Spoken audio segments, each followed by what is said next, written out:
試下聲先啊！大家聽唔到啊？聽到係嘛 ？OK， 好啊。介紹下我自己先。咁咧就其實我主力咧做咗 marketing 好多年嘅。我主力係做 marketing。咁咧就做咗成都就嚟40年。OK， 咁我一個差唔多半退休嘅人士啦咁樣。咁我教書都教咗好多年。咁都喺啲大專院校教書啦，咁喺中大啦，喺城大啦，喺嶺南都教過啦咁樣。咁主力都係教 marketing。咁亦都依家嚟講喺 ELB 度教緊書啦咁樣。OK， 咁今日咧就同你哋大家傾下呢個 topic 啦。咁翻轉頭先啦，呢個 topic 就係其實大灣區創新同埋 ESG 對我哋企業有啲咩嘅重要性啦。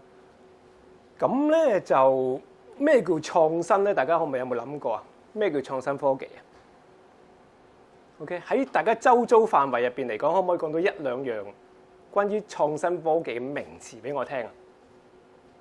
有嘛 ？AI，very good。仲有咧？機械 ，OK，very good。仲有咩啊？仲有冇啊？咁大部分大家呢啲啦嚇，仲有聽到嗰啲咩大數據啦，係咪啊 ？OK， 呢啲全部咧。都係你近代咧，即係呢幾年咧，我哋喺周遭範圍咧，都好多時候聽到嘅一啲嘅詞彙咁樣。咁其實對我哋做企業入邊嚟講，有啲咩影響咧？同埋政府有啲乜嘢嘅資助俾我哋咧？咁樣。嗱，今日就同大家即係傾下或者分享下啦。嗱，重複一次就我又唔係教書嘅。OK， 今日依家大家嚟講咧，最重要就係我哋做一個經驗形式嘅交流啦。大家可以任何時間咧去提出你自己嘅疑問或者你嘅寶貴意見嘅，咁當大家個交流嘅啫。好啦，咁我哋今日講最主要係四 part 嘢啦嚇。咁首先就講下第一個 ，OK， 咁創新思維同我哋個營商有啲乜嘢嘅關係先 ？OK， 咁所謂即係入邊都有啲字眼，大家要認識下嘅。好啦。咁入邊咧，我哋其實最重要咧，係啦，大家會見到咧，就係你會見到咧，創業初期我哋要定位一啲嘅目標啦。其實就係用我哋嘅創新思維去定一啲嘅目標，同埋有冇啲衍生出嚟嘅一啲嘅工具咧，令到我哋可以做到咩咧？我哋其實做生意都係其實最重要有4個字啦，就係我哋講嘅競爭優勢，因為其實你做到嘅嘢，如果你個對手都做到的話咧，就其實冇競爭優勢。咁變相嚟講，冇競爭優勢會發生啲咩事咧？大家知唔知會有咩事發生啊？輸啊！我用一個內地成日用嘅一個字眼，一個詞彙啦。當冇競爭優勢嘅時候，你會出現咗一樣嘢咧，就係內卷，就係鬥平。因為你賣嘅嘢同人哋賣嘅嘢都係完全一樣嘅時候咧，咁唯獨是你同人哋競爭嘅時候，咪攞個價錢嚟到比咯，係咪？一比下去咧，其實某程度上咧，你就會知道原來鬥個價錢就係鬥爛價嘅啫。咁即係等於翻依家香港嚟講，某啲情況之下咧，都會有咁樣情況發生。所以你見到咧就係咩兩餸飯興起啦，因為講緊你個價錢咧越做嘢越平啦咁樣。咁正話頭先咧就我同呢度我有個舊同事喺度做嘢嘅，咁我同佢食飯啦咁話説。咁食飯嘅時候咧，其實你會見到啦，我哋去快餐店行過嘅時候咧，你見到開始佢都開始將個價錢調落。咁但係個問題就係快餐店同兩餸飯嚟講都有個差距㗎。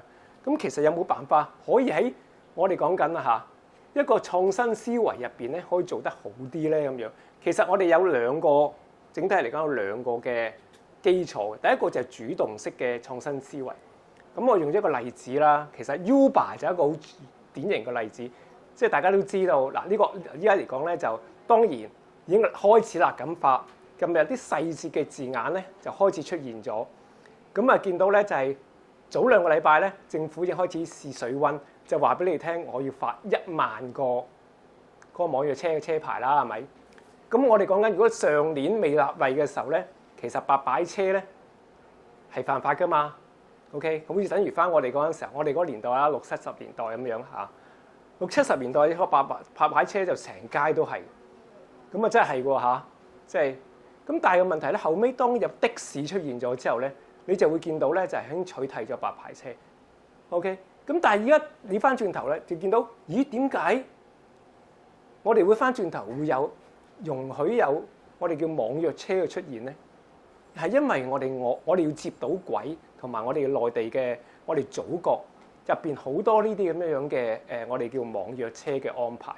如果你接唔到軌的話，呢個係我哋主動式嘅。如果你接唔到軌的話，咁其實我哋香港係一個國際性嘅城市啦。咁你好明顯一樣嘢就係你會俾人哋覺得你咁落後㗎，係嘛？咁你變相嚟講，你變呢個過程入邊嚟講，我哋一定要主動去令到白牌車變成合法化。呢個我哋就叫主動式嘅一個創新思維嘅基礎。另外一個叫被動式嘅創新思維係啲乜嘢嘢啊？係其實你坐喺度嘅時候咧，當周遭範圍嗰啲咁嘅技術咧係圍繞住你咧，你唔去用咧，你就會俾人淘汰。咁我哋叫被動式嘅。例如，其實香港嚟講，你要發現到咧就係香港呢幾年咧喺嗰個空氣嘅指數，你睇到大家見到政府講啦，係嘛？我哋空氣指數咧係嗰個優質嘅指數係提升緊嘅。原因其中一個例子係啲乜嘢嘢啊？就係我哋講緊嘅，我哋用汽油車嗰個量咧係減低咗，相對地咧，我用緊一啲嘅電動車。但因為用電動車嘅過程咧，其實你都好被動嘅，因為點解？係因為內地有電動車帶咗入嚟香港，咁呢個過程入邊嚟講咧，令到你咧會考慮用電動車，仲更加知咧，我哋啱啱講嘅呢幾個月發生啲咩事啊？油價超過成100蚊1公升啊嘛，係嘛？咁你見到今日就回落咗70幾啦，大家知唔知啊？70幾啦，係咪？咁你但係頭先我剛才講就係被動式喎，因為點解？當你發覺到原來你入有1公升嘅汽油嘅時候咧，你要用緊30幾蚊，1公升可以行幾多公里咧？咁你就見到係好嗰個成本係好高啊！喺咁嘅情況之下咧，好下意識你就會考慮一樣嘢，我係被動式喎，我一定要考慮到我不如用轉電動車啦。同一個理念咧就係其實依家開始大家要衡量一樣嘢就係話，我用電動車嘅時候咧出現一個問題就係我叉電嘅問題。我唔知大家知唔知啦，其實咧的士已經開始有幾個牌子嘅品牌的士，好似紅旗咧，我記得下，佢就係香港入邊開始將某一啲舊咗嘅油站咧，改變成一個叫換電池嘅一個電池站咯，可以咁講。當的士行入去嘅時候，90秒鐘咧就落低咗個電池，跟住然之後咧上翻個新嘅電池。喺呢個過程入邊嚟講，你只係排隊入到去嘅啫。咁同我呢家入油一個過程咧，係完全仲會快過入油嗰個時間添。因為入油嘅時間咧，仲會有個人 service 你，即係有問你先生入咩油源啊，咩電油啊，跟住然之後仲可唔可以整呢樣整嗰樣啊嘛，係咪？仲要收錢啊咁樣。如果你好似的士咁樣，即係如果一入到去個站嘅時候咧，90秒鐘，可能講緊2分鐘最遲，咁你就可以換到個電池的話。哦，我哋講緊呢啲咁嘅，啱啱我哋講緊嘅呢一個咁樣嘅過程咧，係快仔，係啦。啱啱我哋講緊嘅呢個過程咧，其實咧就係一個契機嚟。喺呢個過程入邊嚟講，我哋其實坐喺度咧，嗰個咁樣嘅動態咧，係人哋俾到個服務我哋跟住個服務去走嘅啫。咁我哋叫做一個被動式嘅創新嘅一個安排。好啦，咁我哋如果喺翻我哋講緊啊，喺個商業嘅模式，我點樣實踐呢個環節咧？咁樣其實就係簡單嚟講，就係你要建立一個有競爭嘅策略。呢個過程入邊嚟講咧，包括係啲乜嘢咧？就係你睇下市場上高分析某一啲嘅元素啦。我陣間都會講嘅咁樣。嗱，香港嚟講咧，其實做生意咧有2個成本咧係好致命嘅，大家都知嘅係啲咩啊？係啦，人工同埋鋪租。咁如果呢個人工同鋪租咧，我可以用科技咧去簡化到呢2樣嘢的話，咁個過程之中咧，其實某程度上你已經比其他嘅行業或者同類型嘅對手咧係優越。咁呢一個咧，頭先我啱啱講咧，就你可以喺呢個環節入邊咧實踐到呢個安排出嚟。咁我陣間就講下飲食業點樣去替入咗呢一個咁嘅因素啦。我陣間就講。OK， 另外一樣嘢咧就係我哋講緊咧點樣去建立到自己優勢同埋配合嗰個市場發展啦。咁同一個理念咧就係，如果你唔用，你個對手用，咁其實咧你就會俾人即係跨越咗。咁頭先有同學講啊，我問有冇啲我哋成日掛喺口邊最近出現嘅一啲嘅科技上高嘅一啲用詞咧，咁其中一個就係 AI 係咪啊？係啦，例如嗱，我啱啱介紹我自己嘅時候咧，我講過俾大家聽啦，我係做 marketing。咁其中 marketing 咧就同廣告咧就息息相關嘅。如果你唔做廣告咧，或者唔識去推隻產品出去嘅時候咧，其實某程度上咧，我哋就冇辦法可以建立到我自己嘅品牌啦。與此同時，又冇人知你嘅存在啦咁樣。咁我哋講緊要做廣告嘅時候咧，以前咧就揾廣告公司去做啦，係咪？喺呢個過程入邊嚟講咧，好多時候咧，我哋要揾廣告公司嘅時候，個成本就非常之高。咁依家呢刻咧，其實如果你識得用 AI 的話，其實依家你見到留意下啦，電視廣告都係嘅。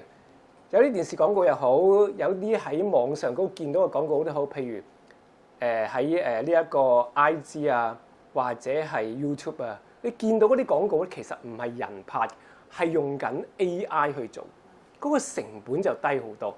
呢一個咧，其實就係將你嗰個我啱啱講嘅，你個成本可以降低之餘咧，可以做到宣傳同埋推廣。呢一個就係兩者之間嘅關係。如果你唔識得利用呢一樣嘢咧，其實我哋做生意嘅時候咧，你就可能某程度上你要使多咗錢。好啦，咁我哋仲有一個 term 就出現咗叫創新嘅賦能，係啲乜嘢嘢嚟嘅咧？其實呢個係一個催化劑。咁入邊嚟講咧，透過唔同嘅模式，可能我哋產生咗一啲嘅新嘅產品出嚟。呢啲產品本身嚟講，喺我哋嘅生產過程之中，或者係我哋嘅營運之中咧，係幫到我哋手咧，係提高緊我哋嘅效率，從而咧降低我哋嘅成本嘅。OK， 咁有啲乜嘢嘢咧咁樣嚇？第一個頭先我講緊嘅就 AI。咁啊問下大家先，咩叫 AI 啊？頭先講幾次，人工係啦，嗱幾簡單嚟講咧就係人工智能啦，係咪？咁好啦，即係睇頭先我問你一個問題，就即係同有朋友介紹我啦，出嚟嘅時候我叫謝敏傑咁樣樣，係我係謝敏傑，但係我另外一個名咧就啲同學嗌我做咩咧？叫我做 MK 嘅，咁唔係講兩個名俾我聽喎。其實乜嘢叫人工智能啊？諗深一層先，成日都掛喺後邊咩叫人工智能啊？係啲咩嘢嚟㗎？大家有冇用過人工智能啊？有，咁你有咩情況之下用啊？應該係唔係咁識嗰樣嘢，就想知道大概個大數據係乜嘢。開始有啦。嗱，其實人工智能咧講得啱啦，係三樣嘢嘅。呢三樣嘢咧缺一不可。第一就係啱啱頭先呢位女士講嘅。一定要牽涉有大數據，冇大數據唔係人工智能嘅。第二係咩啊？第二個就係個演算法。OK， 冇咗呢個演算法咧，就冇咗人工智能。我陣間解釋一下個例子俾大家聽。第三咧就係 computing 計算方面，佢同計數機即係我哋講緊嘅 computing 咧係息息相關嘅。所以，如果大家都知咧，就係最近咧，即係有隻好特別嘅，我唔係教大家買股票啦，有隻美股咧飆到叭叭聲，嗰隻 Nvidia 啊嘛，係嘛 ？OK， 嗰隻賣咩嘢㗎？晶片，晶片攞嚟做咩啊？係啦，就攞嚟做 computing 嘅，即係大家明一樣嘢嘛。所以你見到，因為我哋要行緊人工智能啊嘛。所以冇咗晶片咧，你就運算唔到噶啦。好啦，用一個好簡單例子介紹下咩叫人工智能。我哋依家係喺九龍城啦，咪呢個區叫九龍城區。行過少少，過翻條橋過去咧，就係呢一個嘅新蒲崗係咪啊？好啦，大家如果係新蒲崗陣間4點零5點鐘，我哋飲個下午茶先，即係打個比喻啫。咁你以前咧，你會攞個手機出嚟，我 Google 下呢一個新蒲崗有咩地方飲下午茶啦咁樣係咪？大家嗰陣時用緊 Google 呢兩個字，其實用緊 SEO 一個安排，我哋講叫做一個搜尋引擎啦咁樣。但係依家唔係用呢樣嘢㗎啦。今日咧，我哋會入啲咩數字落去咧？我哋會入，我哋依家有4個人，我哋想食上海嘢。今日我依家咧係5點鐘，我依家去到呢個新蒲崗有乜介紹？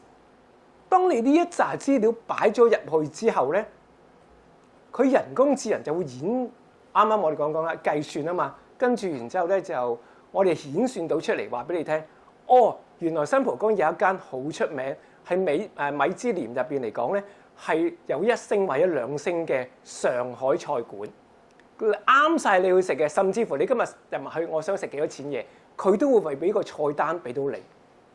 你以前係唔會做到呢樣嘢嘅喎。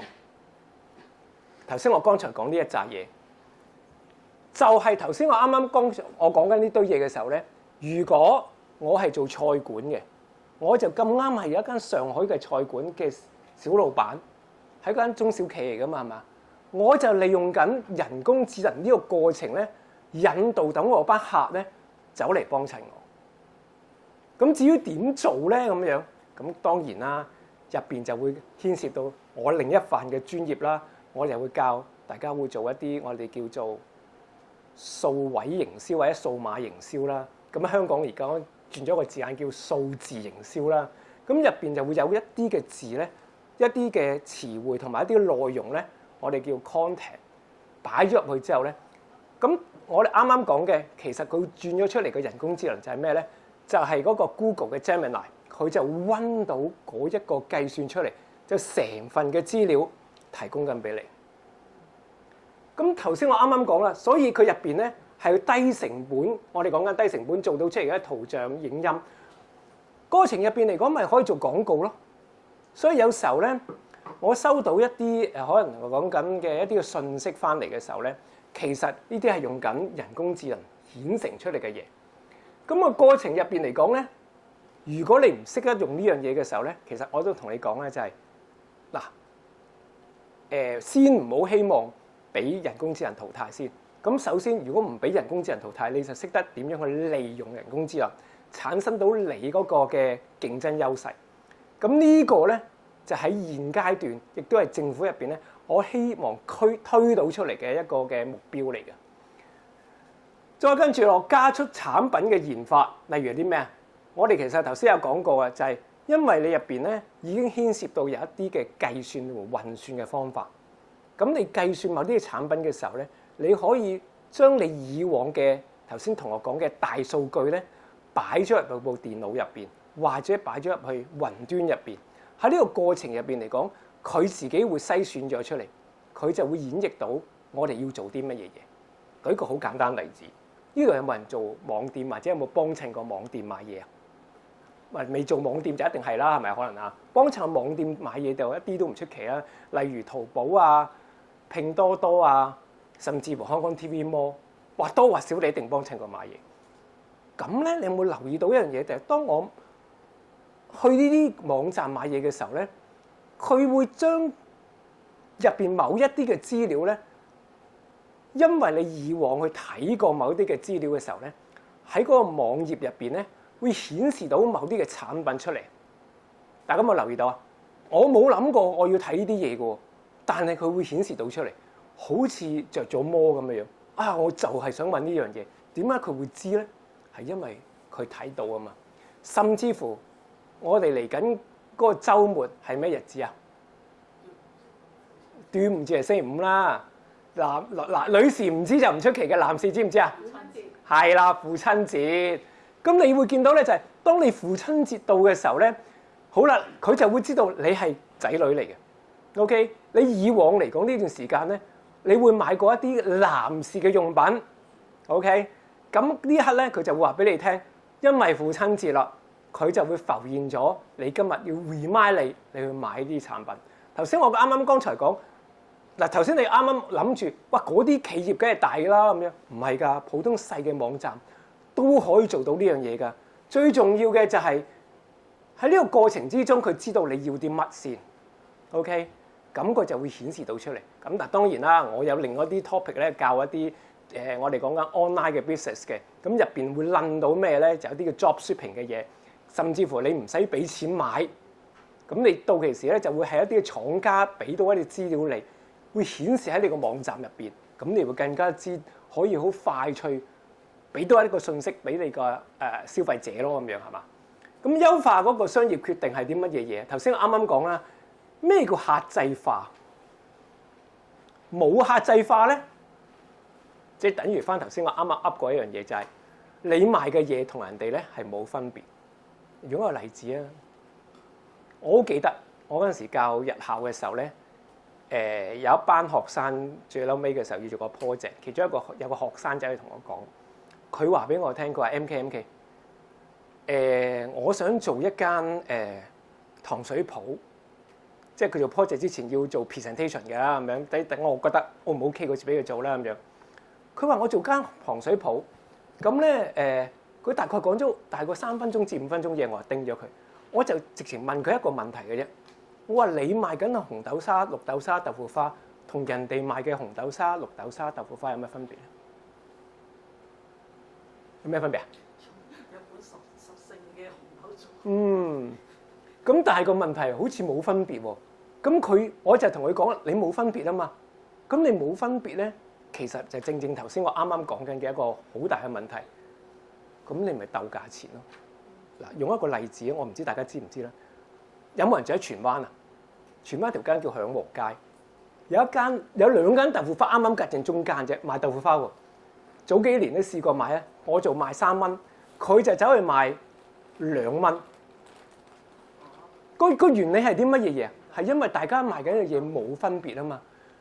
其實我又想話翻俾你聽，其實我哋可以優化到用 AI 可以優化到嗰個客製化出嚟。咁結果個學生咧做咗2次嘅 presentation， 我都錫咗佢。第2次佢仲同我講，佢話嗰陣時都仲未開呢一個土瓜灣站，佢走去同我第2次同我講，佢話我會喺土瓜灣站嘅附近開一間賣糖水嘅糖水鋪，咁入邊咧會有一啲嘅懷舊嘅色彩嘅鋪頭，即係嘅鋪頭嚟嘅，有埋其他嘢俾人打卡啦咁樣。我去到呢個位，我已經停咗佢。係啊，咁影完相又點啊？出現一個問題，嗱，當年咧都仲未有 AI 㗎嚇。第3次我就俾佢 pass， 你知唔知佢講啲咩嘢？第3次佢講咗大概係10幾個字啫，我已經俾佢 pass。佢就話 MK， 我想做我嘅糖水咧，係俾到患咗有糖尿病人啱食嘅糖水。咁呢一個咧，就即係終於知道乜嘢叫客製化啦。咁你其實好明顯就係嗰碗糖水，你今日我賣可能講緊啊，賣緊50-60蚊都有人食到。因為點解？即係大家歷史講過，大家應該好健康嘅。但係如果當你知道你有糖尿病嘅時候咧，其實你食一啖飯都有罪噶嘛，係咪？大家明我講咩嘢啦？咁即係換句話嚟講，喺呢個過程入邊咧，我哋可以好容易去優化到，因為你有數據啊嘛。你個 decision making， 你嗰個決定係做啲咩嘢？如果唔係咧，過程之中頭先我啱啱講嘅一個好大嘅問題就係，好似頭先個學生咁，佢係白紙一張，佢一路溫嘅時候，佢都唔知個問題喺邊度，係嘛？呢個就係好坦白一個問題。咁點解後尾佢終於知咧？即係唔係 MK 特登去刁難佢喎？係因為佢終於都明，我幾年前讀過嘅一個嘅市場定位咧，呢個定位入邊我需要加入客製化嘅安排，係嘛？呢個就係一個頭先我啱啱講俾你聽，點樣可以做到呢個商業決定咯？好啦，再跟住落，我哋入邊咧，其實咧頭先我講過咩大數據同雲端運算啊嘛，呢個就正正我話俾你聽個 AI 個安排，冇咗呢三份嘢咧，其實係唔係一個 AI 嚟？咁好啦，喺呢個過程入邊嚟講，因為你要有海量形式嘅數據，好簡單嘅啫。如果你真係你做生意，依家講緊咧，全部都係除咗實體店之外，就係做網店㗎啦，仲要講緊兩樣嘢，好多時候都係同一時間去咩啊？去行緊㗎嘛。好簡單一個理念就係，你話我做飲食業，我唔使做網店嘅咁樣，你就真係錯啦。有邊一間我哋唔係透過咩 Kitka 啊、咩 Foodpanda 啊，佢哋其實係一個網店嚟㗎嘛，係嘛？經過雲端，然之後呢個入邊咧儲存咗一啲嘅數據，佢會話到俾你聽邊個時間、邊個地方入邊咧係特別多人咧走去訂你某一啲嘅餐嘅，咁你就會知道嗰一區入邊嚟講咧，大概你會有幾多生意翻到嚟，咁你咪可以做咩啊？你就可以喺價錢方面咧，喺我哋做 marketing 入邊嚟講咧，就會定到一啲我哋叫做 discrimination pricing， 我哋叫一啲歧視化式嘅價錢策略。OK， 咁你就可以定到啊喺呢一區入邊咧，可能我會特別做優惠，又或者特別要加個成本上去都唔出奇。OK， 因為你貴啲都會有人買。呢個就係頭先我啱啱剛才講嘅一個喺海量形式嘅數據入邊揾到好精準嘅嘢，經過喺你呢度嘅寫到市場痛點啦，就即係你自己針對你嗰個問題咧揾到個答案出嚟。好啦，再跟住有個性化嘅服務，其實點樣為之叫個性化服務咧？問一問先，大家手頭上嗰部手機咧，有幾多人用緊 iPhone 嘅舉手？2個、3個 ，OK。其他啲用緊好簡單嚟講 Android 嘅手機啦。嗱，我唔係歧視啲乜嘢嘢啊，不過我就話翻俾你聽，點解蘋果同其他嗰啲 Android 手機嘅最大分別係啲乜？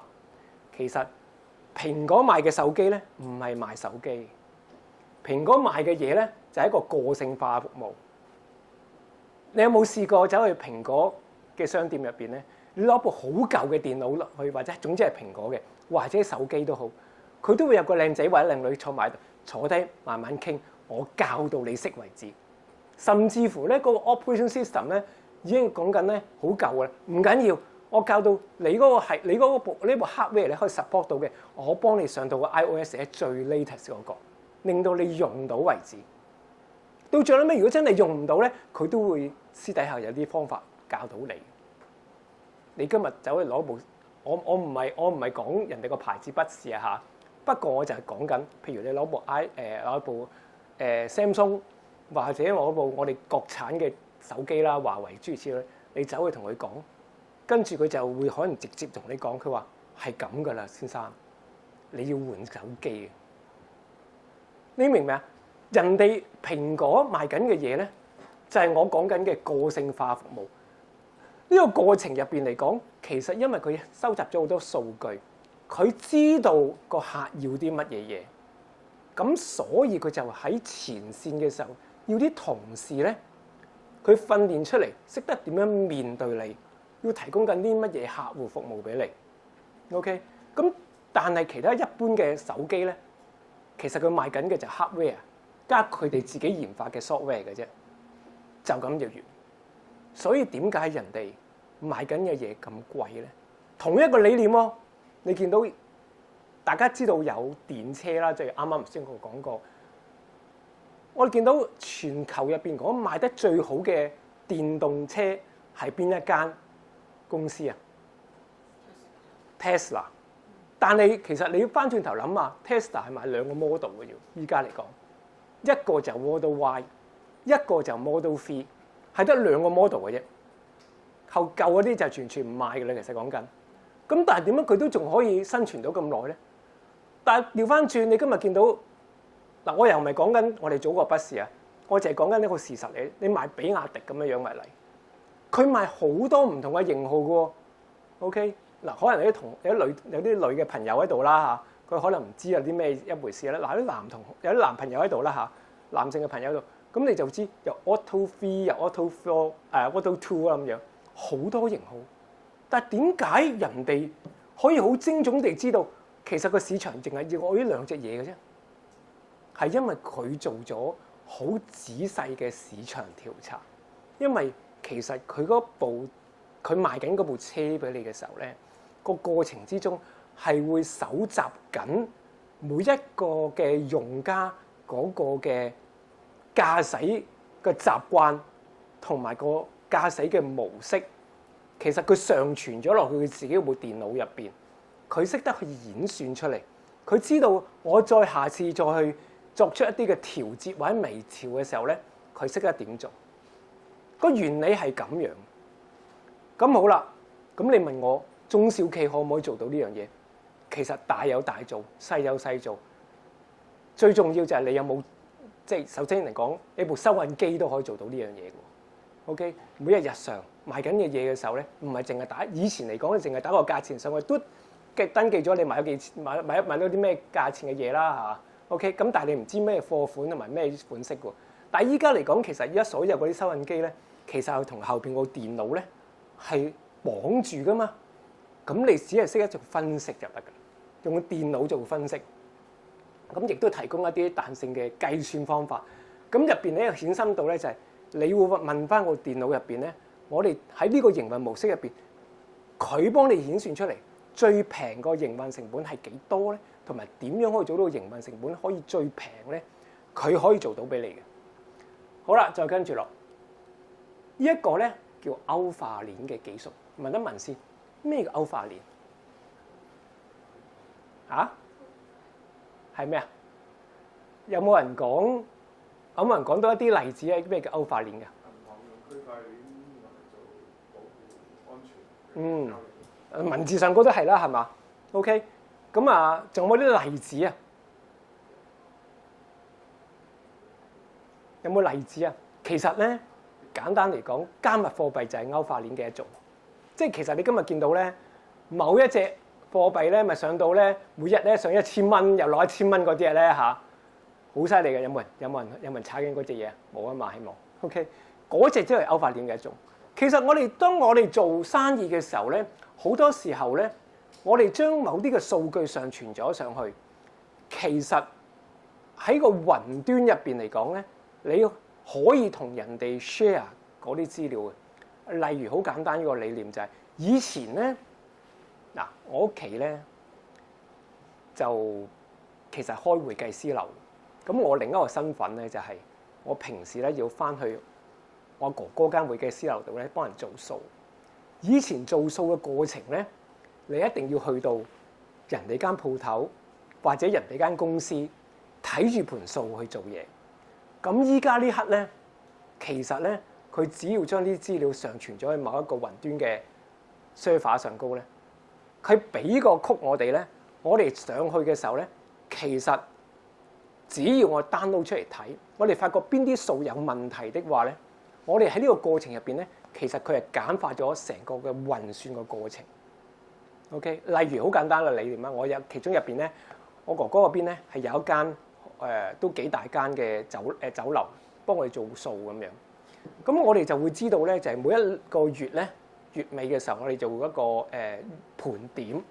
咁呢個盤點嘅數咧，其實老實講咧，我哋就以前嘅做法咧，就會揾個 audit trainee 咧去random 嚟去 check 某幾隻產品，即係通常就最貴幾隻啦，就睇下究竟個數量啱唔啱。但係依家呢刻我哋唔使去咁樣做嘅啦，因為點解咧？因為個數據已經上傳咗，直至到我哋每一次嘅年檢咧，我哋至做一個我哋講緊嘅年度嘅盤點嘅時候，我哋至做呢個環節。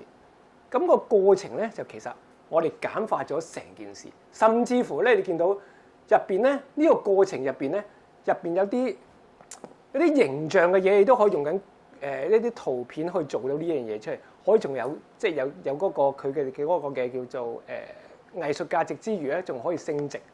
OK， 呢啲就係用緊歐化鏈嘅技術，咁亦都可以保護到個知識產權啦咁樣，因為你 access 唔到佢。咁所以有啲人咧，即係早幾年咧，就好多時候咧用歐化鏈形式咧，就做佢自己嘅 IP 啦咁樣。咁啊成功嘅時候，咪可以做到生意咯嚇。咁另一樣嘢，好啦，解釋一下咩叫物聯網先。有冇人對物聯網嚟講係唔認識係啲咩嘢㗎？或者我用一啲例子，你就會知道咩叫物聯網。嗱，我哋呢幾日就比較冇咁熱啦。上個月即係上幾個禮拜咪好熱嘅，4月尾嘅5月尾嘅時候咪好熱嘅。嚟緊下個禮拜就開始又要熱㗎啦咁樣。咁大家有冇試過咧？就係咁熱天時，我就嚟翻到屋企啦。如果我翻到屋企嘅時候咧，屋企部冷氣突然之間唔係突然之間啦嚇，你係想着咗佢先嘅。我一翻到入門口嘅時候涼浸浸，係咪好舒服啊？係咪好舒服？咁我哋可唔可以點做？咁你梗係要 set 個 timer 啊嘛。咁但係其實你唔使 set timer 喎。set timer 呢個好處咧就係咩咧？就係佢係肯定嗰個時間翻到去着到。咁但係個問題，如果你都唔敢肯定我未翻到去，咁你個好處係啲咩？就係我搭緊車，我就嚟翻到屋企嘅時候咧，大概係15分鐘前，你用個手機 remote 形式着咗你屋企嗰一部嘅冷氣，咁你大家係咪叫智能家居啊？咁你就着到噶咯喎。咁呢個過程入邊嚟講係透過咩啊？透過5G 嘅嗰個技術，呢個就係叫物聯網。咁你就可以做到同一個類型嘅東西。咁同一個理念咧，就係點解你見到咧好啲嗰啲電車咧，人哋成日賣，即係 Tesla 點解賣得咁成功咧？其他嗰啲咧，得一味靠平嗰啲咧就冇咗呢個咁嘅功能，係因為佢哋咧係設計出嚟，佢唔係賣車啊。簡單嚟講 ，Tesla 佢係賣咩咧？佢係賣科技。我重複一次，佢係賣科技，就好似小米一樣。小米其實賣咩啊？小米賣手機。係咪啊 ？OK， 咁你所以見小米內地有車賣噶嘛？係咪？佢其實都話俾你聽，我唔係賣車㗎，我賣部電腦出嚟嘅啫嘛。其實佢係賣部電腦啫嘛，不過部電腦識喐，識得行啫嘛。咁個過程入邊係啲咩嘢咧？就係原來咧，只要你搭住咗嗰部叉電器，你翻到屋企，你 remote 撳住佢咧，我依家叉電慢叉，因為邊個鐘數咧？中電入邊嚟講，慢叉咧就3毫子一度電，哇！咁你屋企入邊瞓緊覺，你都可以叉到電喎。呢一個係透過咩啊？呢個係透過物聯網做緊嘅東西，係咪啊？成件事就咁樣，同一個理念。我哋一個中小企，我哋可唔可以做到呢樣嘢？你都可以嘅。所以你見到咧，有啲鋪頭咧係冇人喺度嘅，佢係透過咩嘢咧？佢透過物聯網嘅安排咧，然之後話到俾你聽入邊咧爭咗啲咩數，同埋幾多時間咧要着某一部機器去做呢啲咁嘅生意。頭先我咪同你講嘅，啱啱噏過俾你聽，香港最貴係2個成本啊嘛。第一個係租金，第二個係咩？人工啊嘛。嗱，呢度有冇人住喺長沙灣？如果你有住喺長沙灣近蘇屋村嗰度咧，嗰度有間鋪頭低嘅。嗰間鋪頭賣啲咩嘢咧？嗱，我唔係做緊 promotion 啊。嗰間嘢係壽桃牌，大家有冇食過壽桃牌嘅麵啊？即係聽過啦，未必有人食過啦。嗱，嗰間嘢咧係賣麵嘅，嗰間嘢係冇，即係有一個人入邊打理嘅啫，好細間。咁入到去嘅時候咧，其實佢用緊機械人煮麵俾你食。OK，咁個過程入邊嚟講咧，就係你撳咗。可能遙控啊，即係喺屋企入邊，我撳咗某啲嘢落咗呢個 Apps 入邊，佢就已經幫你煮好晒所有嘢，定咗喺度。你幾點鐘落去咧，你就攞翻你嚿嘢走。係咪好抽象啊？個過程入邊嚟講，咁嗰間鋪頭咪可以細啲咯，租金方面咪可以平啲咯。人去管理間鋪頭入邊咧嘅時候咧，其實入邊嚟講已經冇咗廚房啦，因為你冇咗廚房嘅時候咧。你個成本咧就會平啲，陣間我就會講咩叫 ESG。個過程入邊嚟講咧，喺環保嘅概念咧，你會出現咗咩啊？係會更加之環保，因為入邊咧用嘅水少咗，用嘅電你係少咗，係咪啊？咁你個成本咪成個成本都會低咗咯。呢一個就係頭先我啱啱講嘅，從一個時間去控制呢一樣嘢。咁嗱，呢度入邊你見到啦，咩其實就係無跨界嘅協同效應啦。因為其實講緊依家都係㗎。你今日去睇醫生嘅時候咧，其實你依家好多人咧，譬如我都會去政府醫生度睇醫生啦，或者即係老人家有啲病啦，有啲病痛啦咁樣，咁啊定期都會去睇嘅。咁我哋其實依家透過咧個 Apps 去做晒所有嘢。以前唔係㗎嘛，即係當然依家都仲有啲即係再大個。我嘅一啲嘅哥哥姐姐喺度啦，係嘛？嗰啲人就一定要靠嗰張紙去做呢件事啦。但係依家嚟講，大家知道香港政府尤其醫管局入邊咧有個 Apps 出現咗，叫我哋有啲人叫俗稱叫蝦高啦 ，HA 高啊嘛，係咪？ OK， 有幾多人 download 過 ？OK， 咁你 download 過你就會知。咁入邊咧本身嚟講咧，就其實一站式嘅。咁入邊咧，當你睇完醫生，你嘅上高俾咗用個 Apps 俾咗錢啊，咁你發覺好多人的話咧，咁你唔介意的話，你可以叫佢送上門都得嘅呢樣，係咪啊？你睇下撳唔撳嘅啫。個過程入邊嚟講，成件事咧就同以前嚟講咧。嗰個分別咧就兩板子嘅嘢，以前就要落下邊排隊啦，跟住等好耐啦咁樣樣。依家嚟講咧，係咪因為我哋又係物聯網先進咗，我哋可以做得更加好啊 ？OK， 咁所以咧，其實我哋有另一個課程咧，我哋要帶啲同學咧就去睇 Hong Kong BC 入邊點樣做物聯網同埋 5G 嘅安排。呢個都係幾特別嘅一個幾有興趣嘅一個概念嚟。好啦，跟住再講咯喎，創業前期嘅準備同埋相關嘅支援措施，就係其實咧，我哋講緊啲咩嘢咧？就係政府俾咗啲乜嘢嘅分定嚟。咁啊，亦都頭先有講過啦，我好早啊嚟到呢度，因為點解咧？就咁啱得咁巧，我有個舊同事喺度，就專係批分定。咁我就問佢攞咗啲資料 update 翻我啲資料，我接上走嚟同你講下，同你分享下呢一個嘅安排啦，咁樣嚇。好啦，咁入邊咧其實有幾個好重要嘅。我哋講緊嘅基金同埋支援嘅計劃 ，OK， 包括咗第一個叫創新及科技基金 ，OK， 咁下邊有好雜嘅東西嘅，其實有啲字眼你以前你可能都聽過 ，OK， 你哋係唔陌生嘅，不過佢改咗個名出嚟嘅啫 ，OK， 咁都係嗰樣嘢嚟嘅，咁亦都有啲咧係開始咧就已經再優化，再做好啲嘅咁樣，咁我哋就啱逐個去講下呢一堆。係啲乜嘢嘢啊？好啊，第一個，我哋首先睇下先啊。咁就叫創新及科技基金，咁就係創新科技署管理嘅。咁啊，其實目的係啲咩？就係提升我哋本身嘅個競爭能力啦，係嘛？因為其實你要同內地我哋祖國接軌啦，同埋外邊呢個世界我哋國際性去接軌啦。咁我哋會衡量翻究竟我哋而家用緊嘅技術咧，係咪同佢哋講有個落差咧？咁其中頭先我都講緊一個好大嘅一個事實俾你聽啦，好似頭先講緊嘅一個安排就係原來你外國同埋我哋祖國啊，都係用緊網約車噶嘛。如果你冇咗呢個概念的話，咁好老實講啦，咁你點樣接到軌咧？係咪？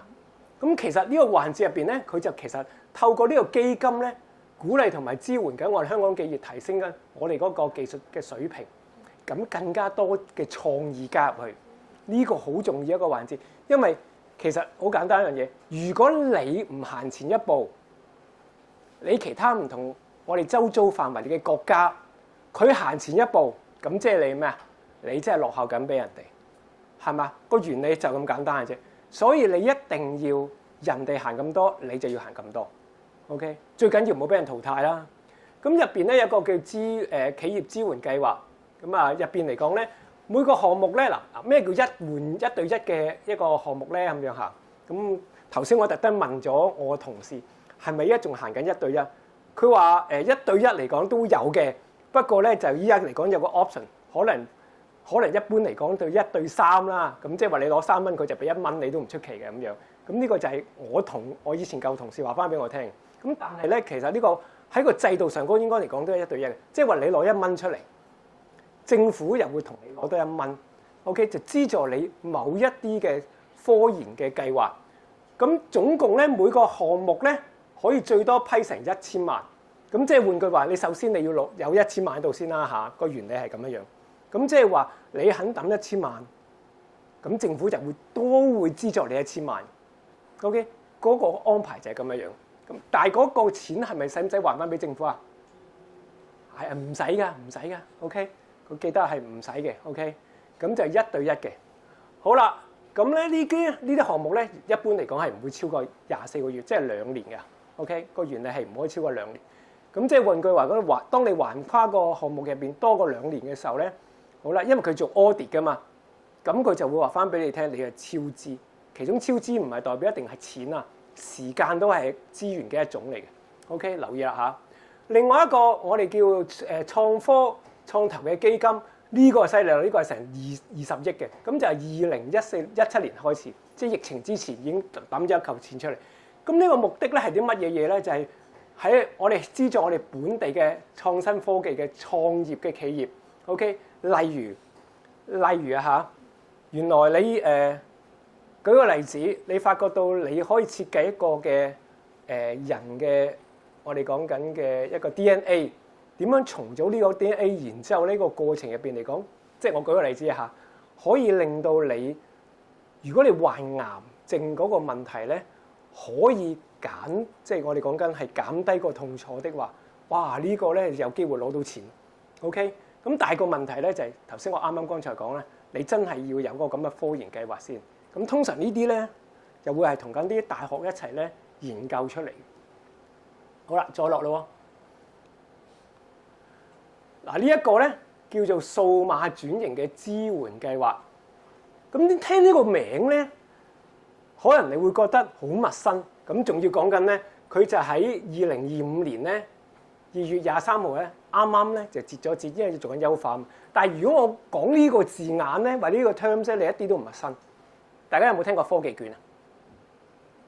係啦，佢嘅前身就係科技券。OK。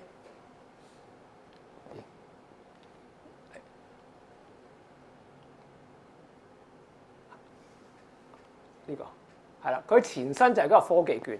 咁咩叫科技券咧？咁樣其實大家有冇即係其實啲疫情之後咧，你去嗰啲餐廳度食嘢嘅時候咧，你留意到咧就依家嚟講咧就係少咗人嘅，因為少咗啲叫 waiter 又好，啲企堂又好，啲人啲茶餐廳叫企堂啦，係咪？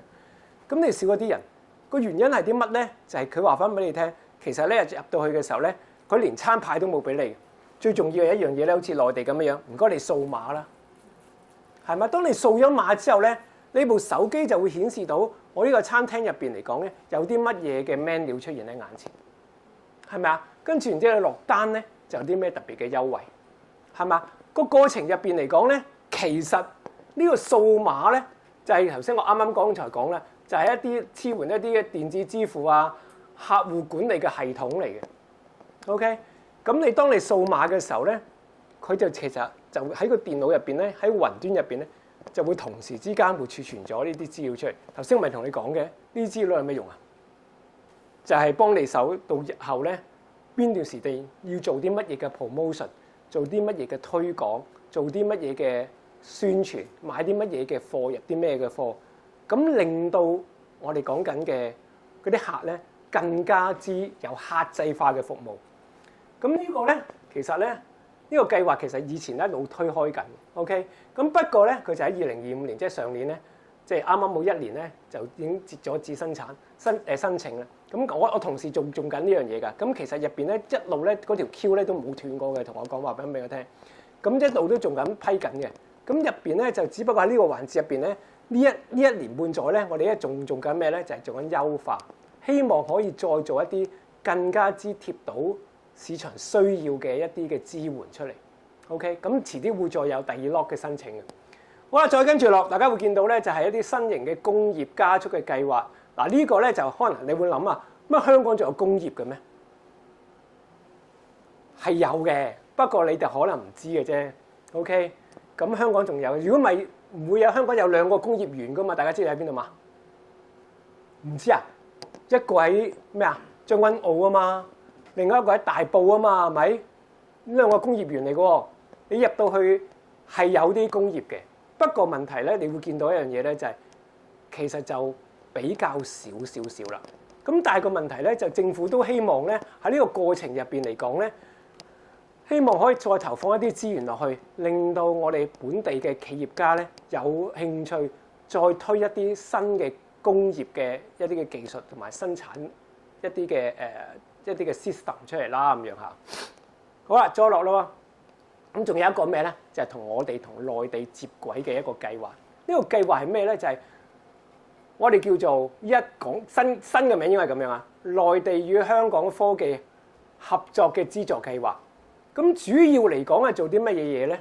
主要嚟講下邊咧就有一啲涵蓋一啲嘅生物嘅藥物啦、新嘅一啲嘅材料啦、智能嘅機械人呢啲範疇全部都有。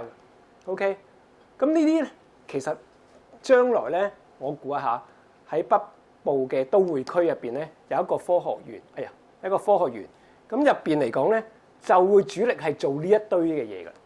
OK， 咁變相嚟講咧，依家呢刻咧就係大家兩地由大灣區、廣州或者深圳、廣東省入邊，大家會合作到一啲 joint venture 嘅 project 啦咁樣。OK， 咁呢啲就會嚟緊嘅時候咧，大家會見到嘅。好啊，再跟住落，點樣去制定一啲我哋講緊嘅有競爭優勢嘅創科策略 ？OK， 頭先有講過啦，係咪啊？講過下啦，咁睇下咯。第一，其實呢一個咧，就首先我哋要介紹一下個創新及科技局喺呢一個局係點樣幾時成立啦？就係2015年嘅。咁但係知唔知道局長係邊個啊？以前我舊同事係孫東，以前係城大嘅professor 嚟嘅。OK。咁入邊咧，其實佢喺2022年嘅時候咧，正式改名，我叫創新科技局。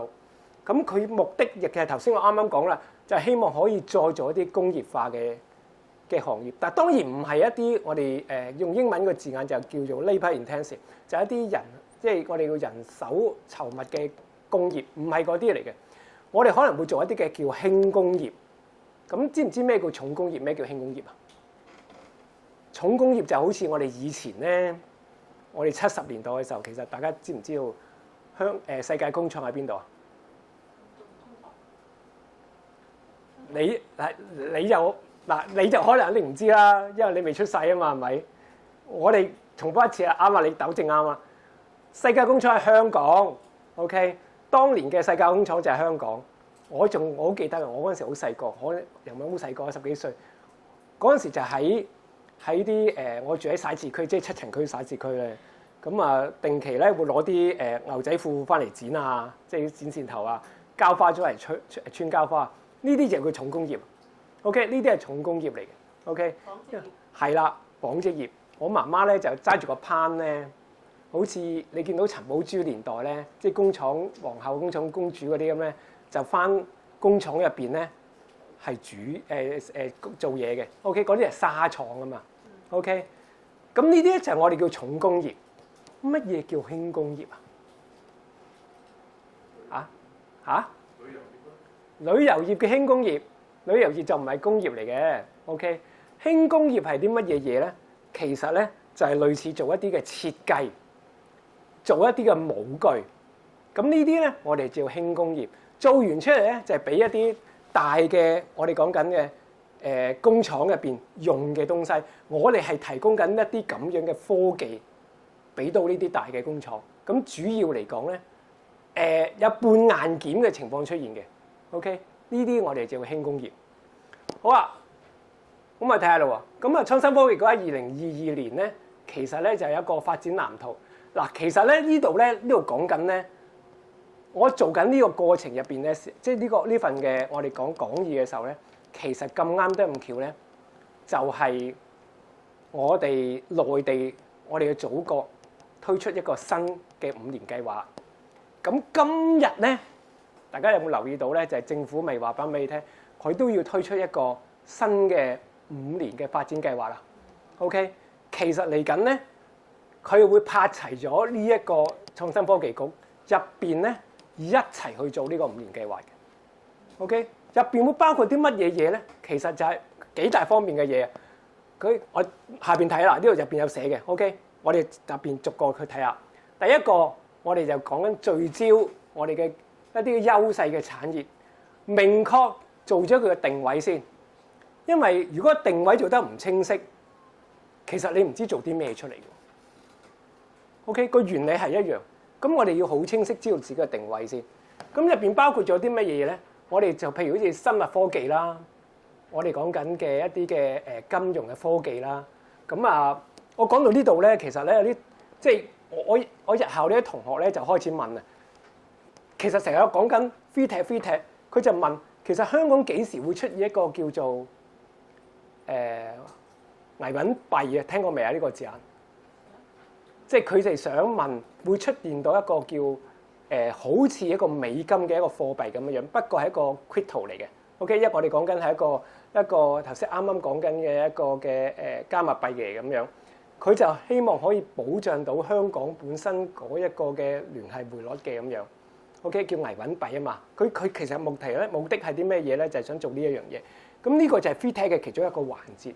咁大家即係你覺得呢樣嘢幾重要啊？重要係嘛 ？OK， 係啦。即係如果有啲同學好似我咁嘅年紀就會知啦。70年代咧，嗱今日啱啱你過去咗咧，經歷過呢個環節啦，風波斯灣啊嘛，係咪？我好記得我嗰陣時細個嘅時候咧，70年代嘅時候咧，咁我60後噶嘛，係咪？咁咧就我記得我爸爸咧，每一晚咧落到去士多入邊，嗰陣時都冇咁多超級市場，就係掃咩？掃午餐肉同埋廁紙，因為今日買嘅午餐肉咧同埋廁紙咧，同聽日買咧可能已經爭20%至30%，嗰個價錢就好高嘅。直至到80年代初嘅時候咧，我哋有個港督咧就麥理浩咧就出現咗推出我哋講緊嘅美元掛鈎。咁其實個原理咧就係啦。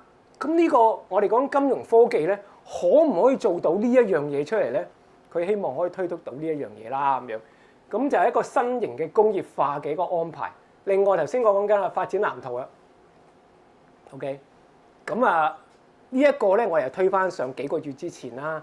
當財爺咧宣布咗嗰一個嘅財政預算嘅時候咧，其中一個環節咧就係同我哋都有息息相關嘅關係，同埋 ERB 都有息息相關嘅關係。嗰個係咩啊？將我哋講緊嗰個我哋嗰個 ERB 嗰個嘅局咧，係會有機會提升去到叫做技術提升局係嘛？我冇記錯，好似類似咁嘅字眼啦。咁其實咧，佢嚟緊嘅時候咧，會更加多一啲咧，我哋講緊咧，搞多啲嘅 AI 嘅課程。OK， 咁令到香港嘅人咧，即係我哋香港嘅市民咧，點樣去面對 AI 嘅轉型 ？OK， 咁呢啲課程可能好多時候咧就去到我哋講緊嘅學術評審去到可能QF4㗎啦，咁就去到一啲嘅我哋叫做10 degree 嘅 level， 一啲副學位課程嘅 level 咁樣。咁呢啲咧本身嚟講咧就係希望可以推動到香港嘅 AI 嘅工業化。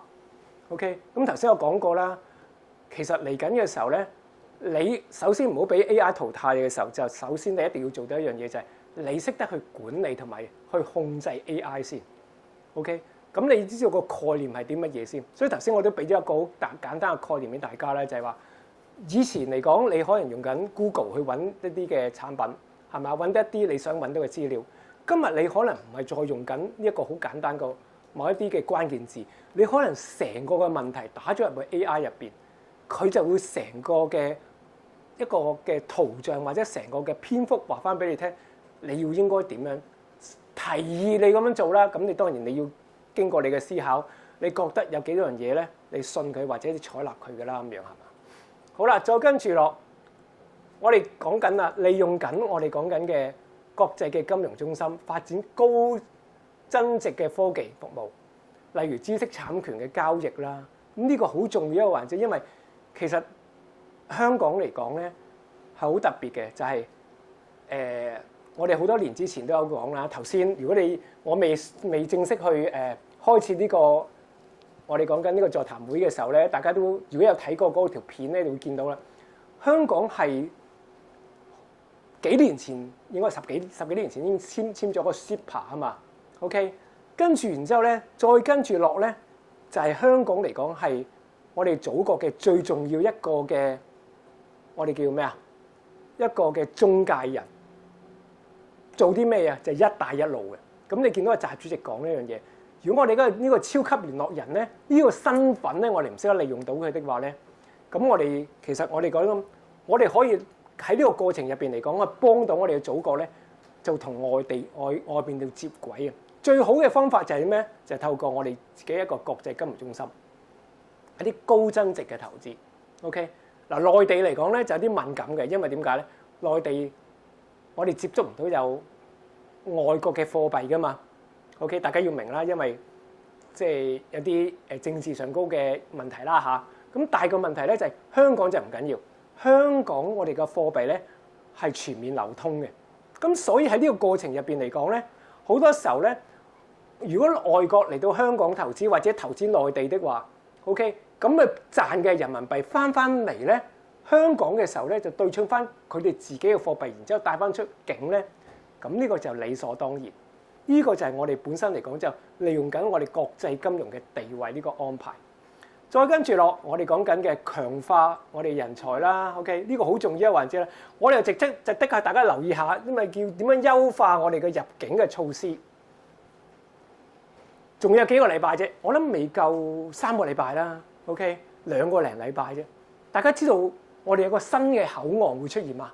其實唔係新嘅，係一個新改善咗個口岸。喺邊度？皇崗。知唔知嗰個好特別嘅地方係咩啊？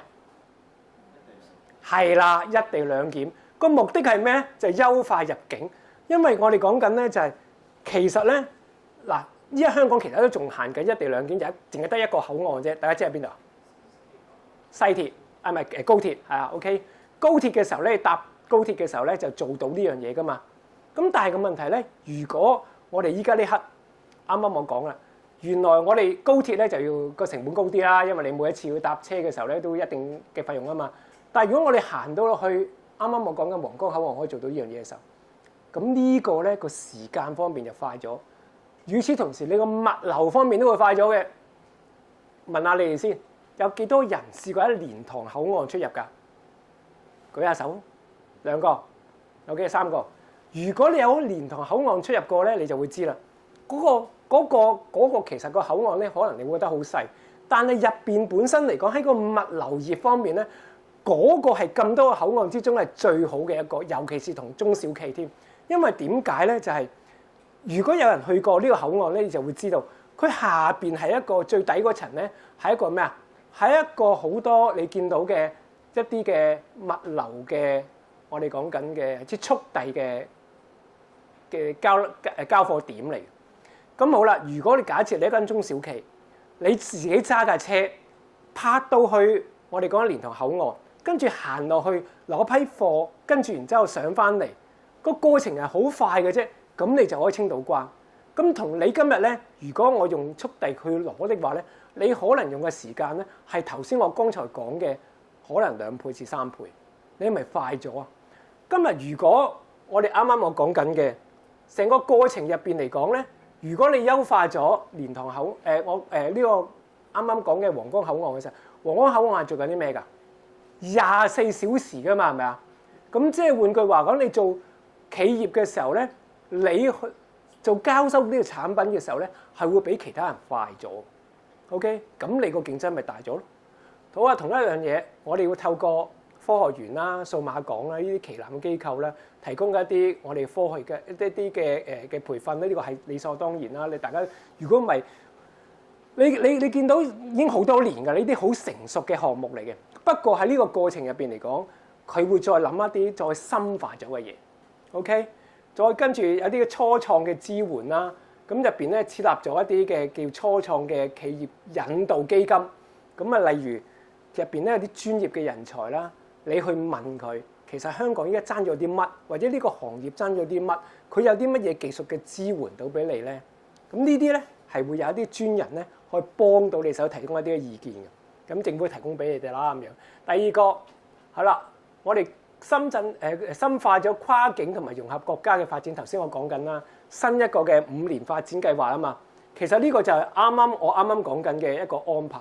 咁入邊包括咗資金、人才、數據同埋嗰啲樣本，咁同大灣區入邊咧會有啲交流，所以點解政府咁強調北部都會區咧？因為入邊嚟講有一個科學園喺嗰個安排咧，係大家河套區入邊咧係接觸個接軌入邊係接觸緊我哋內地嘅祖國嘅。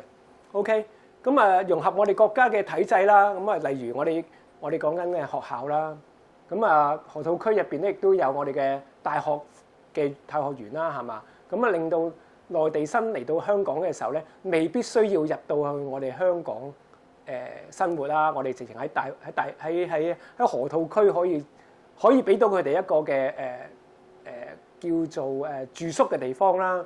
咁容易啲可以翻去內地啦，咁樣嚇。咁容易啲接到軌啦，咁樣嚇。成為內地嘅標準同埋國際嘅標準嘅融合。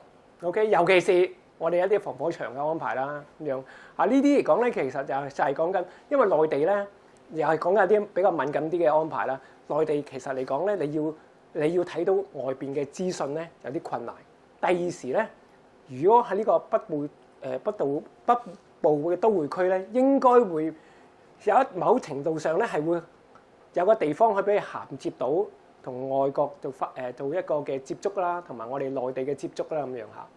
好啦，營造一啲嘅友善同埋商業嘅研究嘅一個環境啦。頭先我哋講緊，其實政府一路推緊我哋叫數字化嘅城市，乜嘢嘢都係 digital，咁啊令到你哋咧就即係好多時候咧，你需要喺屋企嘅時候咧，好容易可以攞到一啲嘅信息。例如好簡單個概念啦，以前咧喺疫情之前咧，冇咁多人有智能手機嘅，咁啊即係。但係有冇留意到就係點解疫情之後咁多人用智能手機啊？點解啊？係因為其中一個原因咧係嗱，即係呢啲係事實嚟嘅啫嚇，我真係咁講嚇。係因為當年咧，我哋需要智能手機安心出行到啊嘛，係咪？大家記唔記得啊 ？OK， 咁所以喺呢個過程入邊嚟講咧，連老人家咧喺呢個環節咧，我哋都識得用智能手機啦。以前嚟講，老人家唔識用智能手機嘅。OK， 咁呢個過程咧。就係頭先我啱啱講嘅，就係令到我哋嘅成個智慧城市咧，好多時候咧，一部手機你已經可以融合到成個社會嘅發展。好啦，再跟住落，政府亦都採購一啲改革咗一啲嘅採購嘅策略啦，鼓勵好多部門咧係採用緊一啲本地科研嘅成果，例如一啲香港嘅研發出嚟嘅產品。OK， 咁啊問下你先。大家有冇留意到最近咧，你過馬路嘅時候咧，嗰盞燈係改變咗㗎？以前嚟講咧，係你拍下佢就會着㗎嘛，係咪？依家嚟講整下咧，你見到一啲有時候過馬路咧，佢會有一嚿嘢，嗰嚿嘢都係拍嘅，同埋與此同時有聲啦。咁喺過程入邊咧，你見到上高咧有盞紅色燈會出現㗎嘛？係啦，就話翻俾你聽啊，呢啲咧就係你危險啦，又唔好過境。同埋另一樣嘢，大家知下，上高有個 CCTV 嘅，千祈唔好真係衝過去啊 ！OK， 因為人面識別好強嘅，依家講緊啦。咁呢啲過程入邊嚟講咧，就其實咧就係頭先我啱啱剛才講嘅就係其中入邊佢引進一啲數碼嘅科技 ，OK， 令到人咧喺香港生活嘅時候更加安全。OK， 咁啊跨境嘅一啲嘅監控啦，例如一啲嘅醫療嘅數據啦，同埋生物嘅樣本嘅跨境使用啦。所以有時候咧，你見到咧老人家咧。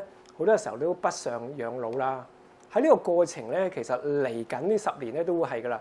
咁啊，因為香港嚟講一路推緊，我哋講緊 HA 高啊嘛，你哋個所有嘅資料喺晒部手機度。咁如果你翻到大陸嘅時候咧，如果日後咧你想喺大灣區入邊揾一啲香港認可嘅一啲嘅醫療嘅服務 ，OK， 例如整牙啦 ，OK， 咁大灣區入邊嚟講咧，其實都會有一啲咧係可以俾你用到。我哋講嘅醫療券嘅 ，OK， 好似我又唔係廣告白嚇，嗰間咩愛咩似啦嚇 ，OK， 嗰間咧係俾你可以做到用醫療券，咁入邊咧會睇翻你以前過往嗰啲咁樣嘅 record，OK， 一樣係可以做到呢樣嘢。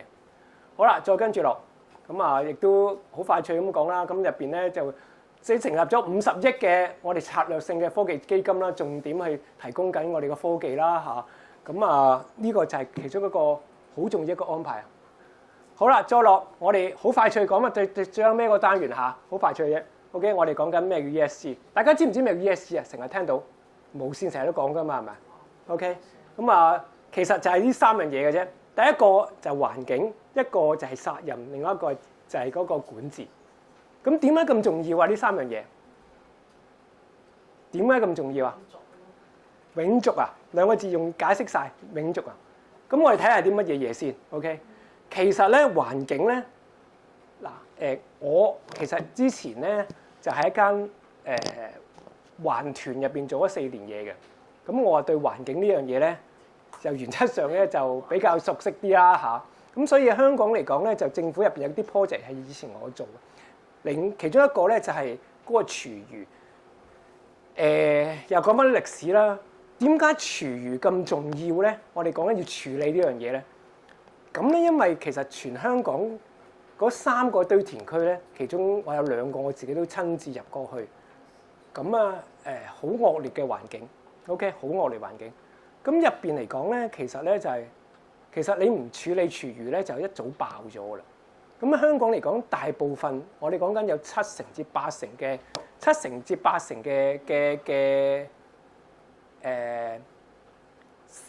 啲廢物咧係嚟自廚餘。咁所以咧，當年咧我就做咗一個先導計劃咧，係幫手收廚餘。咁就其實政府俾咗個支援我哋啦，俾咗成2500萬我做呢個 project 啦。咁唔使俾錢嘅咁樣，當然喺個環保基金撥出嚟。咁入邊嚟講咧，就係其實呢個好重要，因為點解咧？喺個企業入邊嚟講，我周少遇到一個問題，就算你做飲食業咁樣為例咧，如果你處理得唔好的話，廚餘嚇，咁呢個成本就好高。我問下你哋大家先，廚餘同潲水有咩分別啊？都係一樣啊。仲有冇其他同學有意見啊？冇味嘅，仲有冇咩意見啊？廚餘同潲水有咩分別啊？廚餘有人收集啊？點解潲水冇人收集啊？嗱，所以我話翻俾你，企業你一定要知喎。其實廚餘同潲水最大分別咧，頭先我噏咗啦。潲水有水嘅，廚餘一定唔可以有水。所以如果你屋企附近咧有個咩啊，有個廚餘收集機的話咧，你會見到佢會教你咧，就係千祈要飛晒所有水。咁啊，當年咧我收咗呢啲廚餘之後咧，我就送去小蠔灣嘅。咁小蠔灣咧，其實咧嗰一個地方咧就係一個廚餘廠啦。咁入邊嚟講咧，就係嗰啲廚餘係可以變成一個電能，因為燒噶嘛。咁就係所有北大嶼山嘅我哋講嘅街燈咧，都係由廚餘廠發電出嚟嘅。咁所以頭先我剛才講啦，如果你唔做飛水個過程咧，咁咪好重咯。如果日後政府入邊咧立例咧管制呢一樣嘢嘅時候，要收你錢咧，你又唔飛水喎，咁咪好用咯，你成本。所以做生意一定要留意頭先我剛才講嗰個安排啊。另外咩叫社會責任啊？就係啦，每一個人都係咁講啦，就係對個員工好啲啦，係咪啊？對你周遭範圍咧，所有嗰啲持份者又要做好啲啦。呢個好重要一個環節啦，係咪？咁成個即係例如舉個例子係有啲大型嘅企業都一樣啦。有啲我哋講緊咧，屋企入邊嚟講一個小朋友嘅，點樣 take care 佢哋咧？有啲年長嘅老人家嘅，係咪 take care 佢哋咧？係嘛？等佢放心安心地去做嘢。OK， 呢啲就係我哋嘅社會責任啦。再跟住落乜嘢叫嗰個公司嘅治理因素咧？例如我哋講一啲唔係咁好嘅事眼啦嚇。咁你大家知道雲福苑嘅事件咧，其實嚟自咧就係呢一個安排。如果你做得好嘅時候咧，咁嗰幾個人就唔會俾呢個政府咧告佢嗰兩樣嘢啊嘛，係咪？一個誤殺啦，係咪？一個就係講緊係圍標啊嘛，係嘛 ？OK， 咁如果你公司入邊個整治個氣候做得好，其實好似等於翻我哋有經歷過70年代嗰個咁樣樣。你睇醫生嘅時候咧，或者就住醫院咧，攞杯水都要俾錢嘅，同阿嫲 OK， 嗰個好誇張嘛，嗰個年代係嘛？但係如果我哋有真係每一個人喺腦海入邊都有呢一樣嘢咧，咁你就會知道乜嘢叫公平。咁所以咧，頭先我啱啱講啦，成件事咧，其實我哋要融合大灣區嘅時候，其實內地都係行緊呢一樣嘢嘅。咁如果你冇咧，其實人哋做緊綠色嘅轉型㗎啦。OK， 如果你咁樣樣咧，你接唔到軌啊！相對地咧，頭先我啱啱講啦，喺呢個過程入邊嚟講咧，其實香港嚟講，希望可以做到碳中和咧，就係喺2060年呢個好重要嘅環節。所以你見到好啊，嗱，你會見到一樣嘢咧，就係好似最近咧嗰個天氣轉得好緊要，係咪好緊要啊？早兩三個禮拜就熱到不得了，呢個禮拜咧。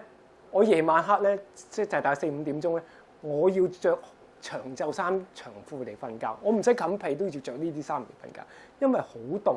因為其實成件事咧就係覺得個天氣咧轉翻得好緊要，係因為人咧越嚟越rely on你冷氣，所以好得意啊！我好似另外我個朋友咁樣林超英，頭先我同你講啊嘛，佢以前係即係大家都係做環保組織噶嘛，係咪？咁咧就係我其實咧幾熱都好，我都唔開冷氣我屋企，我開風扇嘅啫。咁呢個咧，同埋咧我出街咧，譬如我住喺沙田嘅咁樣，我出街咧我踩單車嘅，咁我係好環保一件事嚟㗎。我即係話翻俾你聽下。咁呢啲咧就係頭先我剛才講啦。我希望每一個人咧可以做到嘅嘢咧係可以環保啲。咁同一個理念就係其實做企業嘅時候咧，呢個環節入邊嚟講，創業者希望可以做到排林，做到一個智慧城市同埋一個好即係好安靜嘅一個嘅我哋講緊節能嘅安排。例如用多啲太陽能啦 ，OK， 咁呢個過程入邊嚟講咧，令到咧你排碳嘅方面咧就會減低啦，咁樣係嘛？好啦，再跟住落，我哋講緊係啲乜嘢嘢咧？就係內心嘅，即係我哋講緊咩叫內心資本？就係講緊呢一個環節咧，就好多時候咧，我記錄咗咧，就係好多嘢，例如你做生意嘅時候咧，唔係你賺晒嘅，所以你見到咧好多大嘅企業咧，強調一樣嘢咧就係。我用之社會就取之社會，嗰個好處咧就係希望我哋投放翻更加多資源嚟俾我哋下一代嘅人。咁你見到好多大嘅企業咧，唔理上市公司又好，唔上市公司都好，都強調一樣嘢咧，就係啱啱同朋友講嘅話，我哋係永續緊一啲我哋嘅社會嘅責任啊。OK， 咁咧入邊有啲咩嘢嗱？留意啦，我哋可以包括咗嘅係。我哋強調咗3地嘅標準係同一時間大家進步嘅，例如香港啦、內地同埋國際。咁入邊嚟講咧，可以接到軌嘅。咁有啲乜嘢嘢咧？例如果你陣間我就會講，你賣嘢俾外國的話咧，其實人哋嘅外國標準咧就係你賣嘅產品咧要受到 ISO 14040幾嗰個安排啦。頭先陣間下邊有啦。嗰個安排入邊嚟講，個標準入邊嚟包括咗包裝紙，你用嘅原材料全部都係環保嘅。OK， 如果唔環保咧，就好攞命。同一個理念就係以前開會咧，好多時候啲老闆咧就搭飛機去外國開會㗎嘛，係咪？依家就唔係嘅，大部分都係啦。我哋講網上開會啦，就未必係算啦。網上開會個好處咧就係你簡化咗成個開會嘅流程。與此同時咧，你唔使用搭飛機啊嘛，你唔使搭飛機，咪即係用少咗碳咯，係嘛？個安排咁樣噶嘛。咁啊社會責任咁入邊咧會牽涉到有啲 CSR 嘅嘢啦。OK， 咁啊入邊嚟講注重咗員工嘅福利啦。咁啊最重要就係我哋講緊嘅社會嘅大家可以用會得到啦。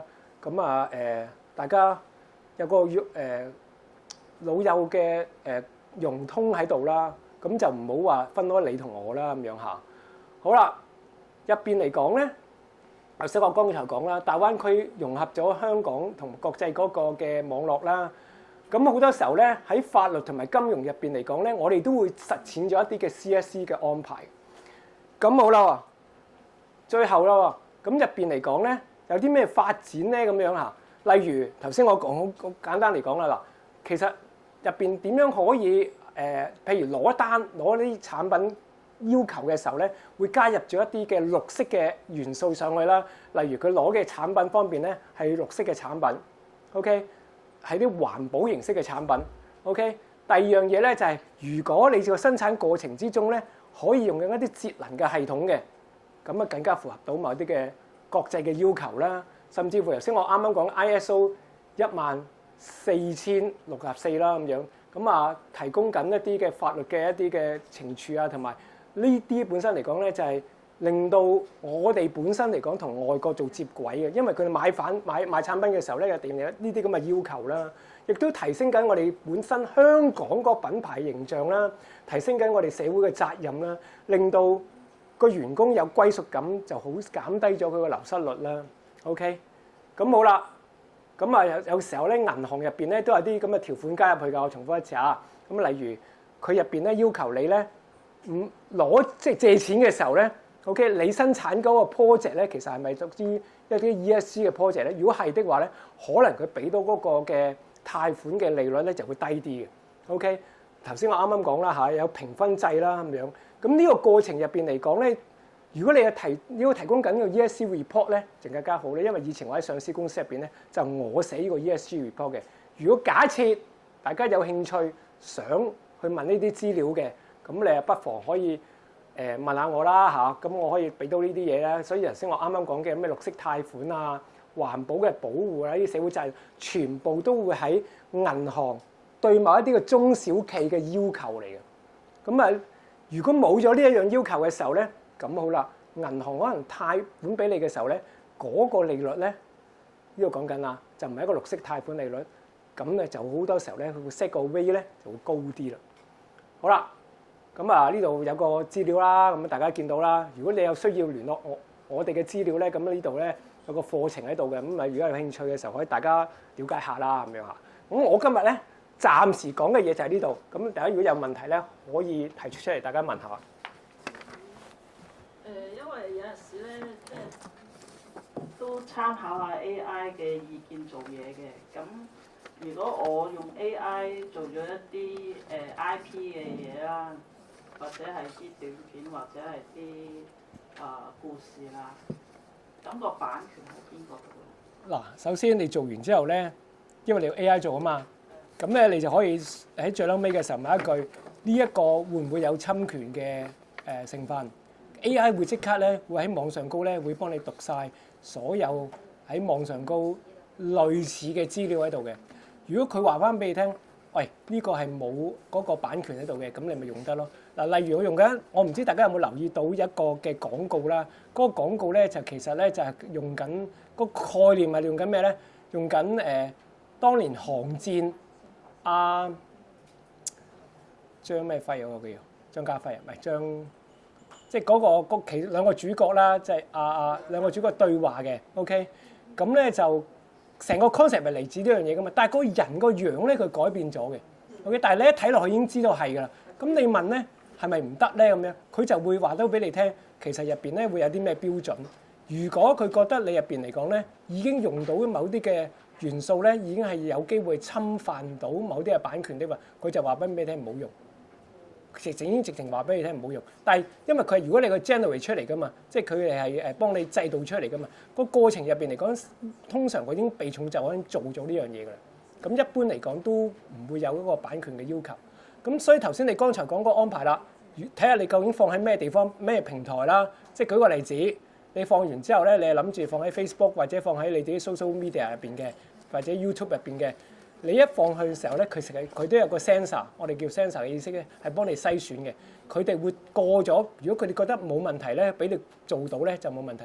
咁例如入邊有啲歌曲嘅背景咧，原來你自己另外再配上去的話咧，嗱嗰度會有可能要小心啦，因為入邊咧可能過唔到佢個 censorship嘅，即係講緊話翻俾你聽，呢個環節入邊咧係過唔到佢，俾出唔到街咯。